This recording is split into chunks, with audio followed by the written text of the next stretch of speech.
கிறிஸ்தவர்களும் இஸ்லாமியர்களும் சிறுபான்மை இல்லை என்று நீங்கள் அடிக்கடி சொல்லிக்கிட்டே இருக்கிறீங்க.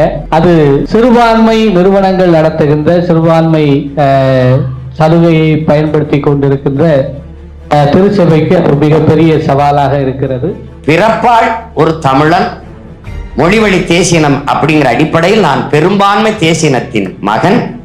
என்னையை இந்த நிலத்தில் சிறுபான்மை என்று சொன்னவர் யார் என்றால் தெலுங்கர், கன்னடர், மலையாளி. இவர்தான் உண்மையிலே சிறுபான்மை. இந்த நிலத்தை ஆண்ட இவர்கள் தான் சிறுபான்மை. எம்ஜிஆர் ஐயா வந்தாலும் எங்களை சிறுபான்மைங்கிறார், ஜெயலலிதா அம்மையார் வந்தாலும் சிறுபான்மைங்கிறார், கருணாநிதி ஐயா அவர் மகன் வந்தாலும் சிறுபான்மை. ஊவாரியோ நீ முதல்ல யாரு? நீ பெரும்பான்மை. எந்த அடிப்படையில் பெரும்பான்மை? நீ சார்ந்து இருக்கிற மதத்தின் அடிப்படையில் பெரும்பான்மையா? அப்ப சார்ந்து இருக்கிற மதத்தின் அடிப்படையில் பெரும்பான்மையின் எண்ணம் கொண்ட நீ மதவாதத்திற்கு, மத அரசியலுக்கு எதிரானவன் என்று பேசுவது எவ்வளவு பெரிய அயோக்கியத்தனம்.